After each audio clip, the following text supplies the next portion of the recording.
Hello my friends, welcome to my YouTube channel Raman physics class Supaul में आप सबों का बहुत बहुत स्वागत है। आज जो मैं न्यू टॉपिक लेके आया हूँ वो है कूलम का बल।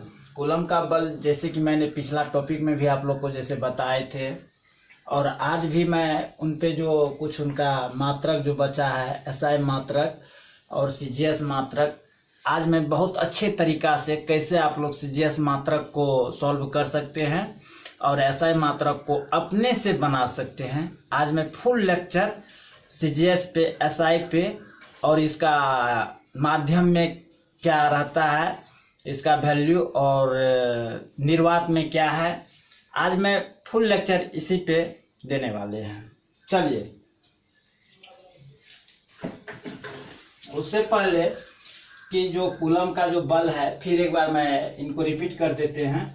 कूलम का बल जो है दो अस्थिर बिंदु आवेश है और उनके जो मध्य में जो बल लगता है उन्हीं को हम क्या कहते हैं, कूलम का बल। और इनके जो मध्य में जो बल लगता है इनको हम क्या कहते हैं, कूलम का बल। इनके ये Q1 और Q2 ये दो आवेश है और ये दोनों आवेश के जो मध्य में जो बल लगता है इन्हीं को हम क्या कहते हैं, कूलम का बल। ये देखिए डिपेंड करता है, ये दोनों अस्थिर है। अब ये डिपेंड करता है कि ये दोनों क्या सेम आवेश में है या कि नेगेटिव में है। तो इनका जो जैसे कि यहाँ पे सजातीय है, जैसे यहाँ पे हम पॉजिटिव ले लिए तो पॉजिटिव यहाँ पे ये एक दूसरा से क्या करेगा, प्रतिकर्षण करेगा नहीं, ये क्या हो गया, सजातीय आवेश हो गया। प्लस प्लस को हम क्या कहते हैं, सजातीय आवेश। सजातीय आवेश तो यहाँ पे डिपेंड करता है कि एक दूसरा के मतलब अस्थिर है। तो यहाँ पे यदि हम प्लस और प्लस लेते हैं तो ये तो सजातीय हो गया, एक दूसरा से दूर भागेगा। यदि यहाँ पे हम नेगेटिव चार्ज ले लेते हैं, ये नेगेटिव और ये नेगेटिव, फिर भी क्या हुआ, सजातीय आवेश हुआ।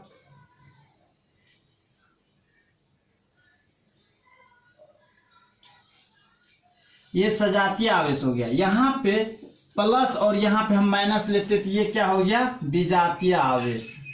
तो डिपेंड करता है कि हम क्या ले रहे हैं, समझ गए।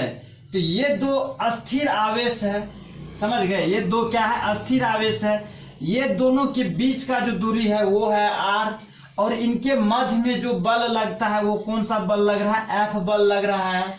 तो आज हम पिछला लेक्चर में जैसे कि मैंने बताए थे कि इसका पूरा डिटो बता दिए थे, आज इनके हम मात्रक पे बात करते हैं। चलिए, तो इतना यदि आप लोग को कोई परेशानी इतना में नहीं हुआ है तो मैं अगला क्या कर, सॉरी, अभी जो है इसका यहाँ से कंटिन्यू करते हैं। यहाँ एप्सिलॉन नॉट तक तो आप लोग को पता हो गया है कि ये निर्वात की विद्युतशीलता है। और अब हम माध्यम पे देखते हैं। उससे पहले यहाँ पे के का जो वैल्यू हम कुछ निकाले थे 9 गुना 10⁹ इनका अब एसआई मात्रक में इनका मात्रक पद्धति क्या होगा। तो आज हम आप लोग को ऐसा बताएंगे कि आप लोग कभी भूल नहीं सकते हैं। तो तब तक मैं यहाँ आप लोग बताइए, और यहाँ पे जो परेशानी होगा उनको हम अभी जस्ट इनको सॉल्व करते हैं।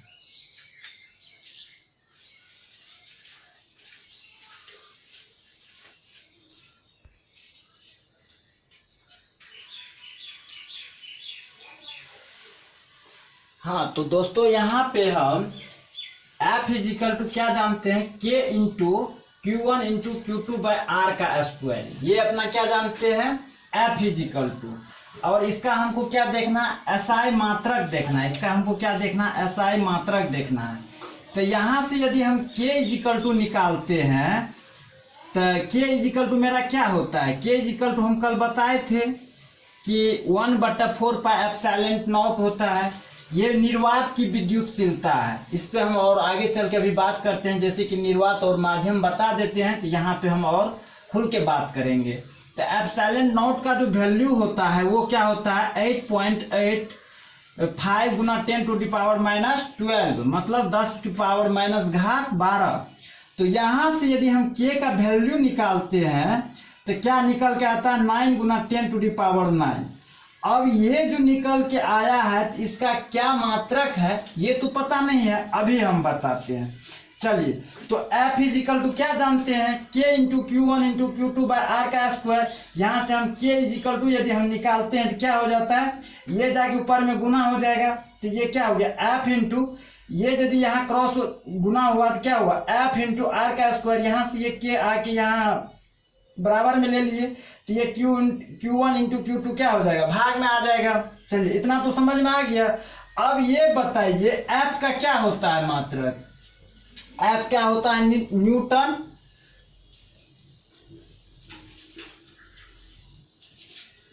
F का क्या जानते हैं, न्यूटन, और R का क्या होता है, मीटर गुना मीटर, और मीटर पे क्या है, पावर 2 है, तो यहाँ पे हम क्या दे देंगे, पावर 2।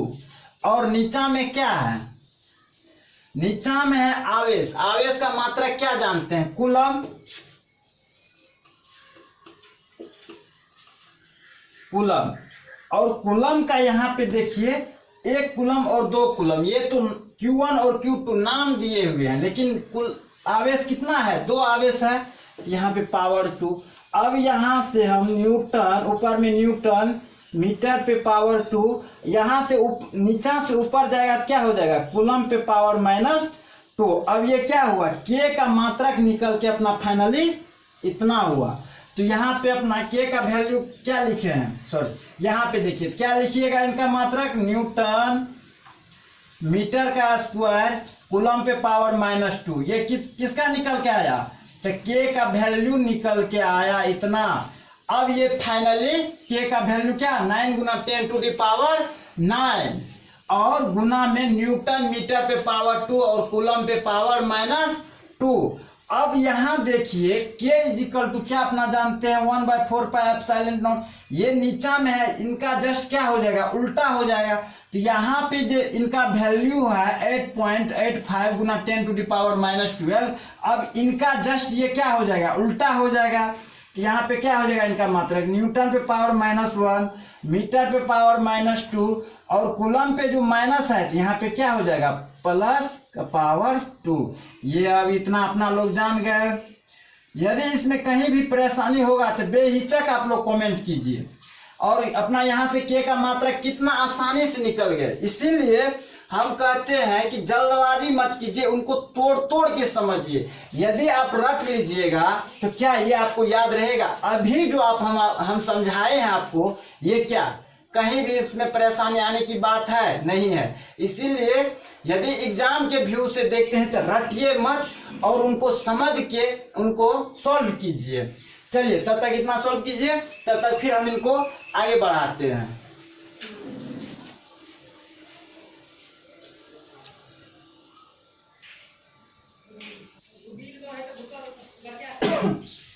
चलिए, तो क्या अपना समझे थे, K का वैल्यू 9 गुना 10 to the power 9 newton metre का स्क्वायर कूलम इनवर्स का -2। तो यहाँ से हम इनको CGS पद्धति में यदि लेते हैं तो CGS पद्धति में क्या होता है, यहाँ से हमारा 9 गुना 10 टू द पावर 9 तो यहाँ लिख लिए जितना इनका वैल्यू है, और न्यूटन का होता है 1 न्यूटन इज इक्वल टू होता है CGS पद्धति में 10 टू द पावर 5 डाइन, इतना होता है। तो यहाँ पे लिख दिया 10 टू द पावर 5 डाइन। और मीटर का होता है 1 मीटर इज इक्वल टू होता है CGS में सेंटीमीटर। तो यहाँ पे 1 मीटर को हम ले लिए तो क्या हो गया 100। तो यहाँ पे डबल है तो डबल बार 100 गुना 100 मतलब 100 और 100 सेंटीमीटर पे पावर 2। यहाँ कूलम है, कूलम को हम क्या लेते हैं 3 गुना 10 टू द पावर 9 गुना 3 गुना 10 to the power 9 stat coulomb.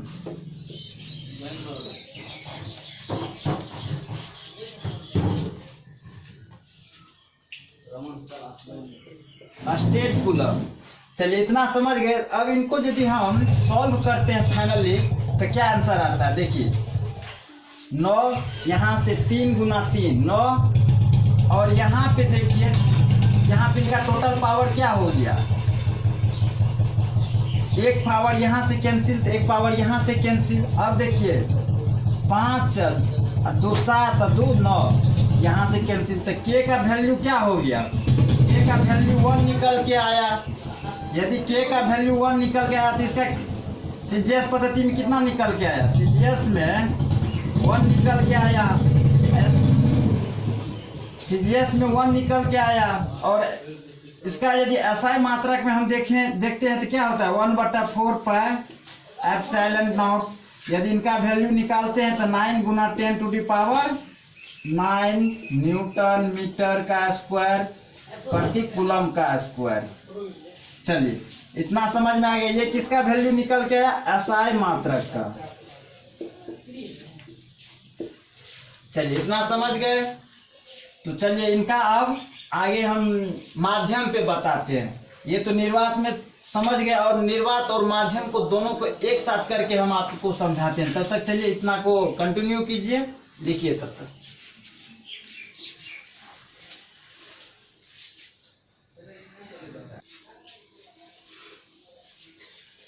हाँ तो दोस्तों, जैसे कि मैंने पहले बताए थे कि माध्यम पर निर्भरता और क्या कहते हैं, निर्वात की विद्युतशीलता। तो यहाँ पे एक चीज देखिए कि यदि हम एयर में हाथ चलाएं तो क्या कितना आसान लग रहा है। यदि हम यही पानी में हाथ चलाएं तो वहां पे क्या लग रहा है? ये माध्यम पे जो और निर्वात में जो है यही डिपेंड करता है। ये डिपेंड करता है कि आप किस में ले रहे हैं, माध्यम में ले रहे हैं या कि निर्वात में ले रहे हैं। तो डिपेंड यही है। हाथ तो चला रहे हैं, ये हवा में हाथ लहरा रहे हैं, तो इसमें मेरे को क्या लग रहा है कि बहुत आसान लग रहा है। यदि यही हम पानी के अंदर हाथ चलाए, हाथ तो चला रहे हैं लेकिन वहां पे हमको क्या लग रहा है? थोड़ा सा मुश्किल लग रहा है। तो यही है कि हमें एयर में हाथ चलाने में और पानी में चलाने में जो फर्क निकल के आता है। तो अब डिपेंड करता है कि हम कहाँ चला रहे हैं। तो वही है कि माध्यम में हम निकाल रहे हैं या कि निर्वात में निकाल रहे हैं। चलिए तो हम समझते हैं थोड़ा कि के की माध्यम पर निर्भरता। यहां से देखिए एफ निर्वात is equal to K into Q1 into Q2 by R का स्क्वायर। ये तो निर्वात में है। तो अब निर्वात का जो हम निकालते हैं तो ये क्या है? ये एप्सिलॉन नॉट जो है ये निर्वात की है। नहीं, एफ निर्वात इज इक्वल टू 1/k का जो वैल्यू हम निकाले हैं, क्या निकाले? के का 1/4 पाई एप्सिलॉन नॉट। यही है निर्वात या कि माध्यम। यदि हम माध्यम में निकाल रहे हैं तो यहाँ पे एप्सिलॉन नॉट की जगह पे एप्सिलॉन m लगाएंगे। चलिए तो यहाँ पे Q1 इंटू Q2 आप जानते हैं बाय आर का स्क्वायर। चलिए इतना समझ रहे हैं। तो अब यहाँ पे हम देख रहे हैं कि हम कौन सा निर्वात में निकाल रहे हैं या कि माध्यम में निकाल रहे हैं। तो यहाँ पे हम अभी तो निर्वात में निकाल रहे हैं। तो epsilon naught Q1 into Q2 by R का स्क्वायर। ये कौन सा समीकरण अपना है? पहला समीकरण। और दूसरा समीकरण हम माध्यम पे निकाल रहे हैं। अब तो जहां पे हम एप्सिलॉन नॉट लगाए हैं सेम वहां पे हम क्या करेंगे? एप्सिलॉन m लगा देंगे। तो m माध्यम में 1/4 पाई एप्सिलॉन, यहाँ पे m Q1 into Q2 by R का स्क्वायर। समीकरण कौन सा हो गया? ये समीकरण सेकेंड हो गया। अब ये em इज इक्वल टू जो एप्सिलॉन m, इसका क्या नाम दिए हैं? माध्यम की विद्युतशीलता। चलिए यहाँ पे समझ गए कि माध्यम की विद्युतशीलता है। अब दोनों समीकरण को कंप्रोमाइज कीजिए, क्या होता है? समीकरण फर्स्ट एवं समीकरण सेकेंड। तो फर्स्ट समीकरण क्या है? निर्वात में 1/4 pi epsilon naught Q1 into Q2 by R का स्क्वायर। यदि यही माध्यम में तो 1/4 पाई एप्सिलॉन m, यहाँ पे Q1 into Q2 by R का स्क्वायर। अब यहाँ पे ये दोनों को ये कौन सा चीज में? माध्यम में है। यदि इनको हम उल्टाएंगे तो ये क्या हो गया? ऊपर चल जाएगा। तो ये क्या हो गया? माध्यम में, ये निर्वात में। तो अब यहां से देखिए माध्यम बाय निर्वात को हम क्या नाम दिए हुए हैं? ER। ये आपेक्षिक विद्युतशीलता है। ये जो ER दिए हैं इसका नाम क्या है? यदि यहां से हमको माध्यम में निकालना हो या एप्सिलॉन नॉट, तो ये दोनों यदि बाय में रहेगा तो इसका क्या नाम दिए हैं? ER। और ER का नाम है आपेक्षिक विद्युतशीलता। क्या नाम दिए? आपेक्षिक विद्युतशीलता। तो ER इज इक्वल टू क्या हो गया? EM by epsilon not. EM क्या हो गया? निर्वात की माध्यम, ये क्या हो गया एप्सिलॉन नॉट, ये माध्यम की विद्युतशीलता हो गया, ये निर्वात की विद्युतशीलता हो गया। चलिए तो ये क्या हो गया एफ निर्वात is equal to by F माध्यम बाय ई आर, ये ई आर जो है आपेक्षिक विद्युतशीलता है। अब यही चीज हम आपको बताते हैं, ये हवा में इसका वैल्यू क्या होगा और इसको इसका कोई धातु के लिए इनका वैल्यू क्या होगा, और यदि यही चीज हम हवा के लिए इसका वैल्यू क्या होगा, ये चीज अभी हम बताते हैं। तब तक इतना को नोट में फेयर कीजिए या तो अच्छे से समझिए।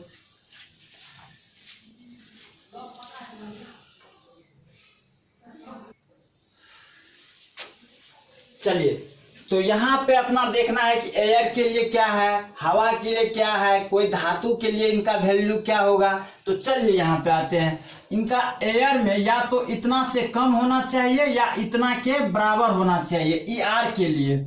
यहाँ से ई आर का वैल्यू माध्यम में 1 होगा और निर्वात में भी क्या होगा 1 होगा।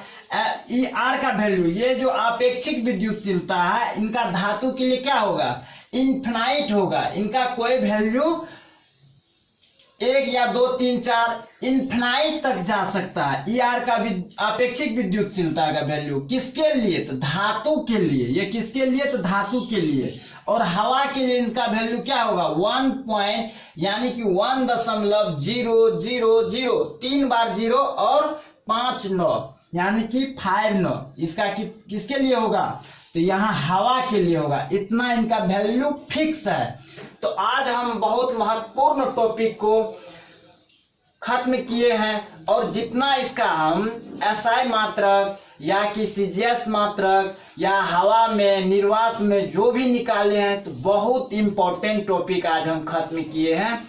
तो दोस्तों इसको समझने में यदि कहीं परेशानी होगा तो आप लोग जरूर कमेंट करके बताइएगा। और प्लीज आप लोग से एक मेरा रिक्वेस्ट है कि मेरे चैनल को यदि वीडियो पसंद आए तो सब्सक्राइब करने के लिए मत भूलिएगा, क्योंकि ये मेरा आप लोग यदि मुझे चैनल से ये दिखाइएगा कि नहीं हम आपके साथ है, तो हमको और वीडियो बनाने में उत्साहित होगा कि नहीं मेरे स्टूडेंट मेरे प्यारे भाई मेरे साथ है। चलिए फिर अगले लेक्चर में हम मिलते हैं। और आज हम महत्वपूर्ण टॉपिक खत्म किए हैं, इसको 2 बार 4 बार बनाइएगा। यदि कहीं परेशानी होगा तो फिर हम अगले लेक्चर में फिर इन पे हम थोड़ा सा लेक्चर दे के बता देंगे। चलिए इसके लिए और आप लोग मेहनत कीजिए और मेहनत करने के लिए मेरे तरफ से बेस्ट ऑफ लक।